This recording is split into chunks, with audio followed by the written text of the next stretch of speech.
Hi, this is Leonard from Kosmic Sound and welcome to another video from our high-tech department. Today we're going to be talking synthesizers and most importantly we're going to be talking about a new one coming from Arturia, which is the MicroBrute. It's very small as you can see, but it makes a pretty massive sound, so we're going to get into it. First of all, I'm going to tell you about the different things on there and then we'll get into making some sounds with it. Okay, so first of all let's just have a run through what's on this synth. You can see that it's very small, of course, but there's a lot of stuff packed in here and you're actually going to get a lot more things out of this than you will some other synths that are much larger. So at the heart of it we have got a single oscillator here, but we have a choice of waveforms. So we've got a saw, we've got square and we've got triangle in here, as well as a sub oscillator, which does some other things which I'll just go into a little bit later. Other things we've got on here, so at the top here you'll notice there's basically a modulator for each wave shape. And what these are essentially wave shapers, and the way they work is they'll generally add duplicates of the original waveform and multiplied and moved slightly around. We'll get into showing you what those sound like a bit later as well. So moving on, we've got the filter section here. It's a very nice sounding filter. Basically we've just got cutoff and resonance. We've got a choice of 3 different filter modes here: low pass, band pass and a high pass, and I'll show you what all these sound like a bit later as well. We've got an envelope amount for the filter as well and keyboard tracking, and then a really cool thing we've got up here as well is a knob which is labeled brute factor, and that does some pretty amazing things, but I will also go into that later and how that works. Moving down to the bottom here, this area is pretty simple really. We've just got a glide control. As this is a monophonic synth, we can actually glide between notes. We have a little setting here for the mod wheel where we can choose between either modulating the cutoff or the LFO amount, which we can do with the mod wheel here. Here's our single LFO, so again pretty simple. We've just got an amount and a rate, and we've got 3 different choices of wave for that. We've got, I'll go into this one a little bit later as well, the sync that we've got there. Next thing is just for our voltage control amplifier. We've got an envelope amount there, and finally here's our envelope over here. So that by default is just going to change the shape of your amplitude, but we can also use that to modulate some other things as well, which I'll get into a little bit later as well. So a couple of final things we've got on here. This is a step sequencer, which is pretty good. This wasn't actually included on the standard mini brute, so they've actually included something brand new for this little synth, and it works really well, and I'm really a big fan of it. Another couple of things we've got over here. There's our pitch wheel, mod wheel as well, and we've got a choice. This synth can cover 6 octaves, so we've got octave switches that we can move 2 down and 2 up. And finally, probably the most exciting thing on here, we've got this little mod matrix at the top here. So what we can do is we can use the LFO and the envelope, and we can route those to different things on here. So I'll show you what all of those do in a minute. First of all, let's just get making some sounds. First thing I like to do is just run you through the different waveforms that we've got here on our oscillator. So you can see there are 3 of them here. We've got saw, we've got square, and we've got triangle. And what we have here is essentially a little mixer. So I can add different amounts of whichever particular waveforms that I might want. And you'll see right above each one, it is linked to a different modulator that we can choose from here. So first of all, let's just have a listen to the saw. So pretty standard saw, it's very nice and clean, sounds nice and fat down low as well, which is exactly what you want. We'll change over here to the square. So again, this is all sounding really nice. Of course, we've got pulse width on here as well. We can choose, and I should probably show you that on the saw as well. We've got ultra saw here. Basically what this does is it creates duplicates of the saw wave and then moves them slightly out of phase.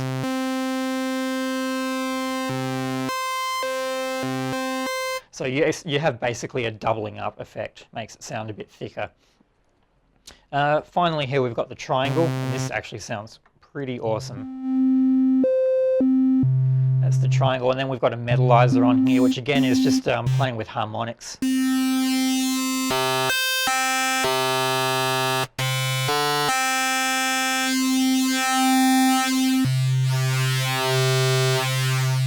So even without actually adding anything, you can see that each of these waveforms is a lot in itself. Finally over here on the left we've got a sub oscillator as well. So what this will do is actually play a square wave 1 octave below the note that we're actually playing. So so I can just turn that up by itself. If I add this, then you'll hear the effect of that. And something really cool, which is pretty unique on here, which actually makes it kind of sound like we've got two oscillators even though we don't. We can actually add harmonics in to create a fifth. So it's pretty much exactly like having a second oscillator on there, only limited by the fact that it's automatically tuned to a fifth and we can't change that, but still extremely useful on a single oscillator synth. So now we've had a bit of a look at the different wave options here. We'll just show you sort of what you can do by adding them together.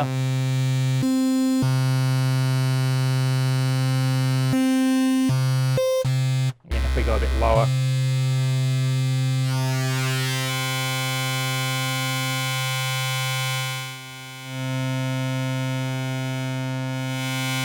So there's a lot of things you can do, a lot of different timbres you can bring out of just manipulating this section here without even touching any of the other stuff. All right, so what we'll do now is going to show you a few of the other bits on here. We'll move into the filter section. Firstly, I'll just turn all these down and we'll move back just to our saw wave. So we've basically got a 3-mode filter here. At the moment I'm on low pass, so without any resonance you'll hear it's quite a nice clean filter. Adding resonance here, we've noticed it's a little bit dangerous right up the top, but you can still get this pretty nice and high without having anything uncomfortable happen. So it does sound very nice. We'll go through just the different modes here as well. So obviously we'll get a thinner sound from band pass as we're only really allowing through quite a narrow band. And then finally our high pass, which also sounds pretty amazing actually. We can add some envelope here as well.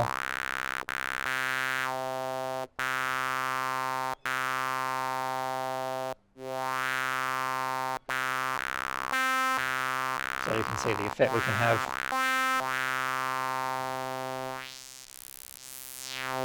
So that's good fun as well. So lots of stuff we can do with the filter. We've also got keyboard tracking, of course, so as we move up the keyboard, we'll get different cutoff values. And then finally over here is the brute factor. So what this essentially is a feedback loop. So it's very similar to on some vintage synths where you can actually take a feed out of the headphone output, so such as with the MS-20 is probably the best example, and then feed it back in through an external input. That's kind of what this is doing. So you'll hear we actually get some quite dramatic distortion when it goes right at the top.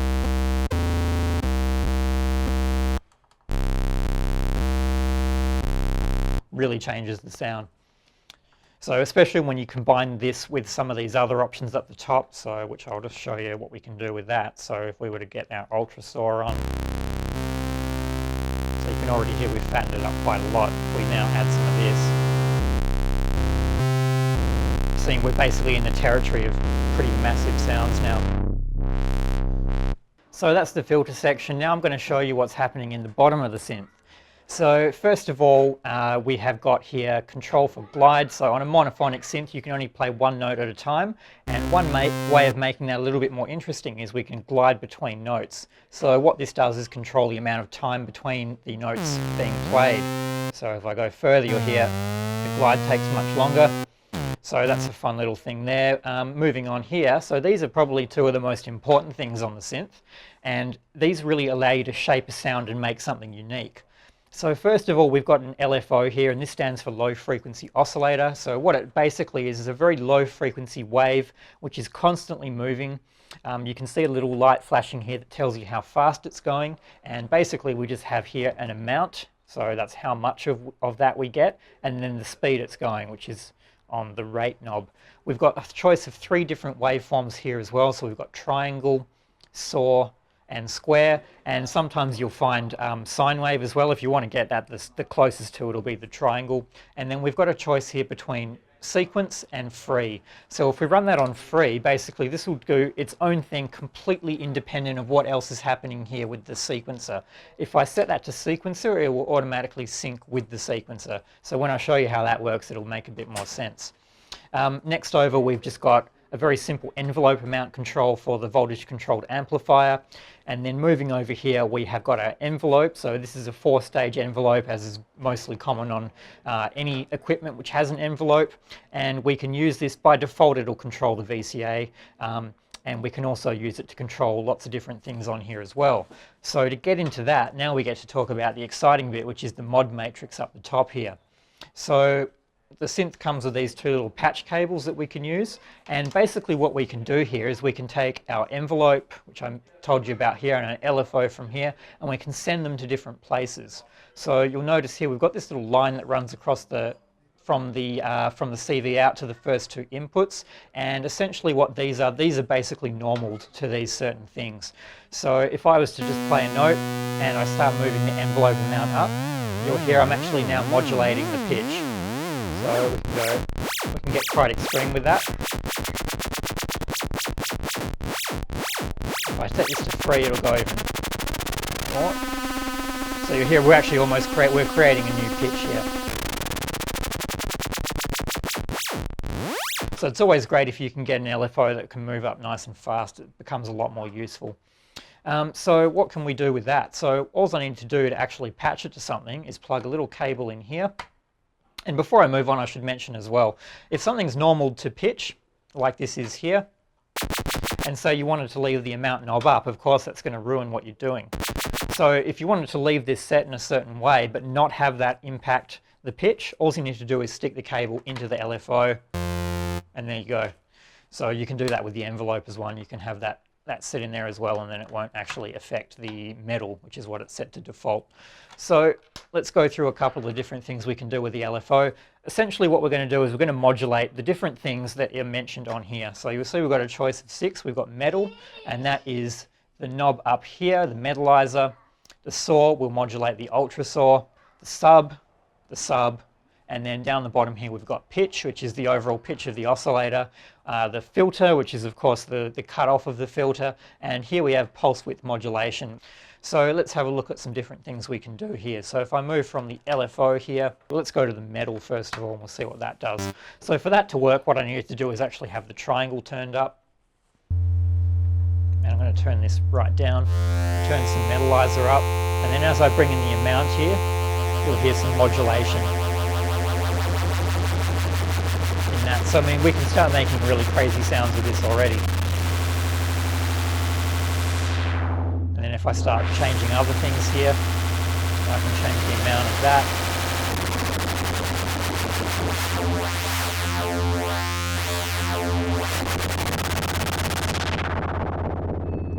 So and a lot of the others are quite similar to that. Probably the most useful one that people will use all the time is pulse width modulation. So this is a very common one, so I'm going to do the same thing here. I'm going to turn everything down. We'll just bring in our square, and then what I'm going to do from here, I mean, you can set the pulse width wherever you want it, and then as we start bringing some of this in, you'll see we start to get that warbling sound, which is, you know, obviously a very common sound. The respace is made this way, and you'll sort of hear that more if I bring the filter down a bit. Sort of start getting that re-sound. You know, other things we could do here is also fatten this up with maybe a bit of brute factor.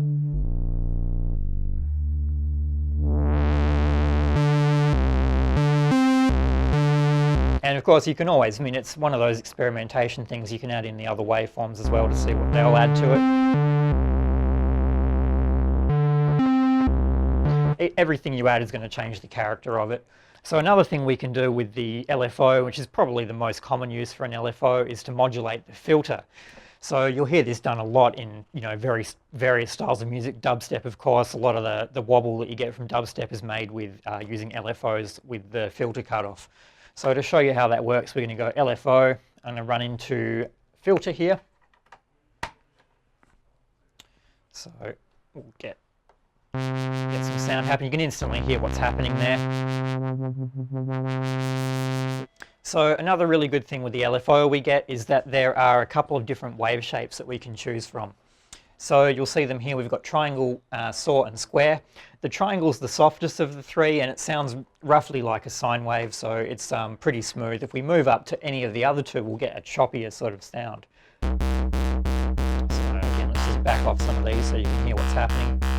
So you'll hear we're actually getting a distinct attack to each repeat of the LFO.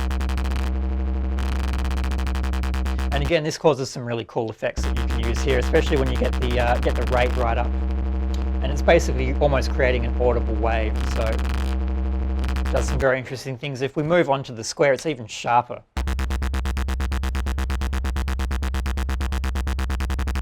And same if we have this to the full amount, we're basically getting an on-off now. It's going to basically turn the sound on and off as dictated by the speed. So that's the LFO. The other thing we can do is use the envelope to modulate things. So we'll pull this out. I'm actually going to leave this in there, as I mentioned before, so that we don't actually have the LFO by default modulating the pitch. So I'm going to put my other patch cable here into envelope, and then we can send this to some different places as well. Probably run through a couple of the ones that I showed you initially, just to show you how this will be a bit different. So let's go into metal. I'm going to set all this back to 0 so that we don't get anything interfering. So if I want to go with the metalizer, I need to have my triangle wave up.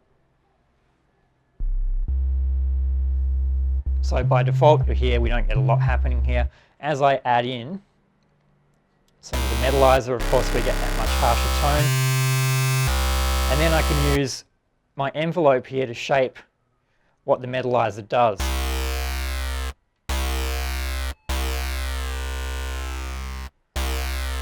So you hear there we get quite a nice sweep down. And as I bring this up even further, it'll become even more extreme.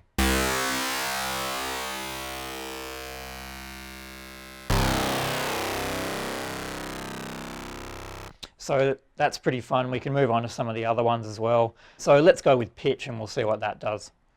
So we'll plug in here. So now we've got our envelope controlling our pitch. And so again, we can just manipulate these until we find a sound that we like.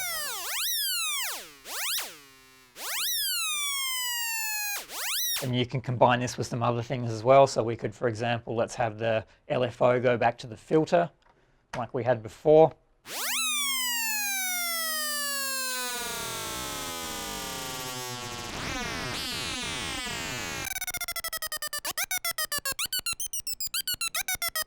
So let's move back to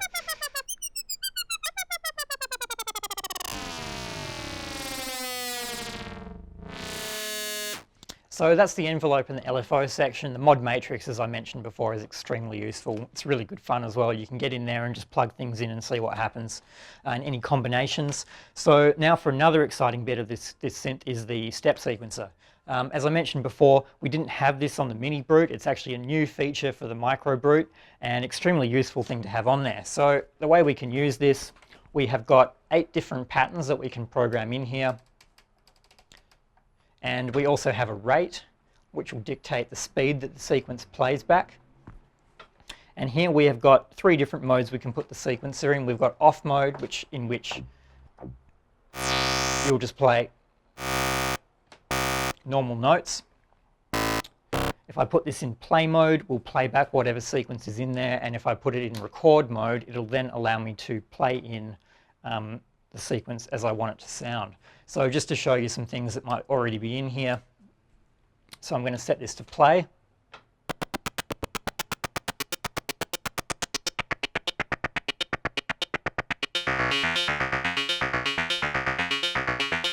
So, and it gives you the advantage of being able to just, you know, have your sequence in there, and gives you more time to actually be playing with the things on the synth rather than having playing lines in constantly. Also really good if you wanted to sync it with other hardware.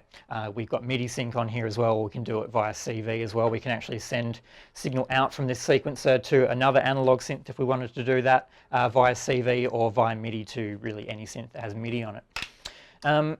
So let's get into showing you how we can record some things in here. So there's basically 2 different ways you can do this. We can either simply play it in by looking at the rate and actually playing in time with the rate, or we've got this tap rest button here which we can use to actually select each step as we go and then play a single note in.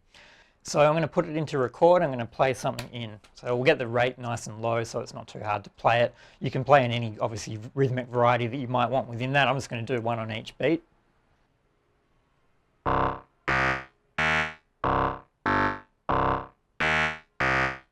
So now we'll go back to play mode. And then I can change the speed of it. And then the beauty of this is now I've got time to actually play with some other things. I don't have to be worrying about playing all my parts in.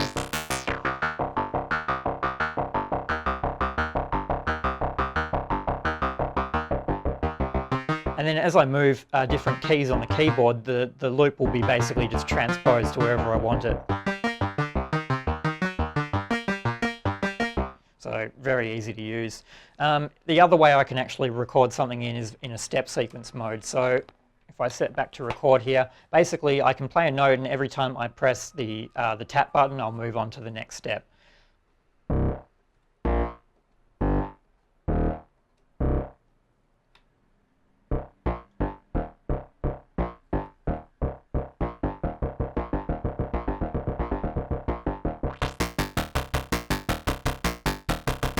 So either way works perfectly, just depends how you're more comfortable entering that in. So another exciting thing that the MicroBrute comes with is some software. Basically this is for the sequencer. It just means you can automate some of the sequencer features from your computer. Has a very useful thing in there, which is a hold mode as well, which you don't actually get on the synth.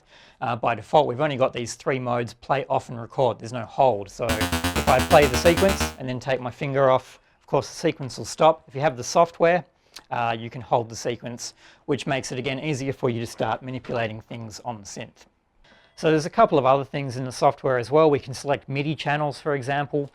We can also set up almost follow actions for the sequencer so that it'll move on to the next sequence automatically. And we've also got a note priority on there, which is very useful. So it just determines if I've got two notes pressed, which one takes priority. In this example, we've got high note priority. So if I was to add a lower note, nothing will happen. If I was to press the low note first